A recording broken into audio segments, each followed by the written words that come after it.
Hello and welcome. Thank you so much for joining me today. Today I'm going to show you how to make this card.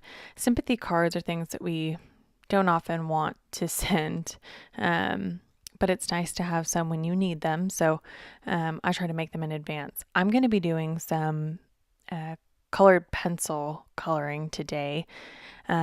These are not fancy colored pencils. These are Prismacolor Scholar colored pencils from the Scholar line. I'll talk about them a little bit more when I color the flowers. But this is like a massive set. I think it was like 72 pencils or something like that. I bought these years ago at Hobby Lobby. And I've got my papers. So this is Simon Says Stamp cardstock. That will be my note card. And then some pieces of Nina cardstock. That one's already pre-die cut. And then these are some strips. I had them laying around and I'm just going to use my sidekick to die cut my images. So I'm going to stamp on those. I'm going to be using these two stamp sets, both from Neat and Tangled, No Words and Friendly Florals, my Mini Misty, and two inks, the Simon Says Stamp Barely Beige and VersaFine ink for the sentiment. The Barely Beige will make it so that I can achieve like a no line coloring effect on these. So I've just sped up the stamping of the images. So this stamp set has like one large floral cluster and then a number of different elements, floral elements that you can use in conjunction with it. I use them in this card kind of to make a large floral arrangement. I think that flowers and leaves and things like that make for nice sympathy cards. I also, for sympathy cards, like just, a plain background, maybe something watercolored and a large sentiment. I think that that's also really nice and appropriate. So that's the first set, and on the second panel, I'm going to stamp more of those supporting elements, leaves and little buds and things like that. I had 3 pieces of cardstock ready, but I only ended up needing 2. So I just put that third piece away and I'll use it for another project. Like I said, I'm going to use my sidekick to die cut these out once they're colored, so the little strips are perfectly sized for that. That machine is nice to have, totally not necessary, but it's nice when you want to just die cut right on your desk and you don't have a lot of space. So here are the pencils that I'm using. I'm just sharpening them up. You can see swatches in the corner of me trying to decide which colors I was going to use. So I don't think that great at coloring with colored pencils, but I like the look that it gives. And I think that even basic coloring turns out really, really nice with these.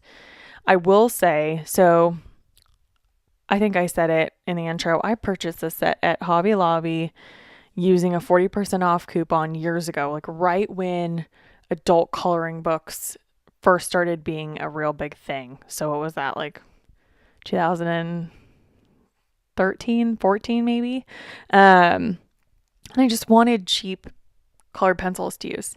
And I've had these, like I said, for a while, but I had never used them for a card up until a few weeks ago when I was actually playing with this stamp set off camera and coloring with it, and decided I really actually enjoyed coloring with the colored pencils. I know that most of the card YouTubers I watch are using polychromos colored pencils. They're pretty pricey, I think, for colored pencils. I did buy a set off Amazon, a 36 set that literally came today as I'm recording this voiceover. So I'll be excited to dig into that, but I know that that's not in everyone's budget. So I did want to show, these are really budget friendly. I'll link below a set of these same colored pencils off Amazon. I think I've seen them there for really reasonably priced. I will say if you're going to use these colored pencils or colored pencils like this, like really waxy colored pencils that are more inexpensive, keep the tips really sharp. I think that helps a lot. And so I have a pretty good sharpener that I use. I'll leave that link down below as well. I bought that off of Amazon as well. That really makes the tips sharp and makes it easy to get good coloring results, because if the tips wear down, then I don't get as good of results. Another thing about these pencils is that the tips do break a lot. I often will sharpen a pencil, bring it out, and there's, the tip's already broken because it broke in the sharpener. So, I mean, that's just a drawback to cheaper pencils in general. But like I said, for the price, I think that these do a pretty good job. You could also use Gamsol to blend them together. I'm still playing with Gamsol and seeing if I like it and what I like about it. And so I didn't want to show that blending on camera, but you could definitely use Gamsol to blend these pencils together. So on camera, I'm just showing me coloring this panel with the main flowers. The other panel with the leaves and buds I colored off camera just for sake of time. And this is also sped up, I think 4 times is how much I sped this up. So not overly accurate as to how quickly I can color, because I definitely cannot color this quickly. So I just stuck with a few different color sets, a set of kind of like orangey yellows, this pink set, and a purple set for flowers, and then the same greens for all of the leaves, just to kind of keep it cohesive. You could definitely mix it up, though. I think that would also be really nice. Okay, so now I am moving on to really building the card at this point. So I've got the sentiment set. This has really nice sentiments, because I don't know about you, but when something hard is happening, in somebody's life, or a loved one dies, I have no idea what to say. And I think sometimes just saying you're sorry is an odd thing to say, especially if somebody's passed away. And so I chose the stamp set, Sending Hugs. Oh no, I didn't. I chose Here For You. And then the supporting sentiment says today, and then the days to come. One of the reasons I'm using the Misty for this project is so that I can get that perfectly centered. It's nice. You can kind of count the blocks. You probably saw me counting the blocks on either side of the sentiment to know that if it is straight or not. I recently picked up this VersaFine Black, and I don't know how I got on so long without it. I only have to stamp that once, and that's never true for black ink. So I've been really, really enjoying that ink.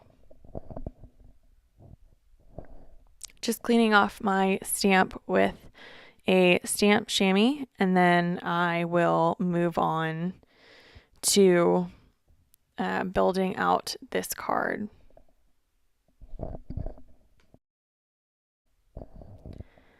So now I have that front panel and all of my floral images, and I am just going to arrange these how I want them, kind of put them here or there. They're I see them as like supporting elements. They're really supporting that larger floral image, and you could really just put that larger floral image on there.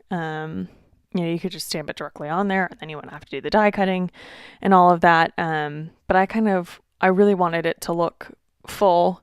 So I'm just adding in all of these, the little buds and leaf clusters and things like that. There's a few others in this set that I did not use. And then here's the secret trick. I think a lot of people know this. This is Glad Press and Seal. Jennifer McGuire's husband actually invented this, which I think is so cool. because, he probably had no idea that we would all end up using this in our craft room. So I am just picking up all of those images just the way I've placed them. And it takes out, I'm sure you all have done this in the past, as have I.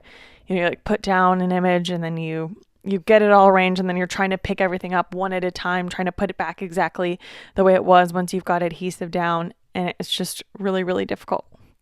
So the press and seal makes this so simple. So if you've never tried this, please try it out. I think a lot of people probably have this in their house already, so it's not something that you would need to purchase. So I'm going to mount that main floral image up with some foam squares. These are the scrapbook adhesives thin foam squares. One of them I need to cut in half, just to add that to some smaller areas. And then the rest of the pieces will I'll just use my usual dot runner adhesive on those. I find it really funny. If you noticed on my Apple Watch, it tells me to stand because I've been sitting and crafting far too long. This card actually did take me a while to make. So it's just reminding me there that it's time to stand, and I just ignored it. So just adding that adhesive to the supporting elements, and then you just flip over your press and seal and position it on your card where you want it to be. For those of you panicking, I do realize that it is upside down, and flip it over before I stick it on. So once you've got that in a place that you like it, all you need to do is just press it down and then make sure everything is stuck down, and then peel up the press and seal and everything is adhered to your card. Super easy. Like I said, I bet a lot of people already have this. So if you haven't tried this in arranging card fronts, give it a try because it makes it really, really simple. So now just bringing over my card base and adhering this on with the same dot runner. Just adding a good amount of adhesive so that this sticks.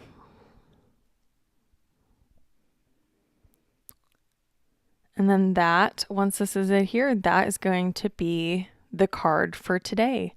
Like I said, it's sometimes hard to make sympathy cards and condolence cards and things like that. So, make a few and keep them on hand. And that way, in the moment, you're not trying to make a card for somebody, you already have one totally made. So please subscribe if you are not already subscribed. I'd love to have you here. And let me know what you thought of this card. Thank you so much.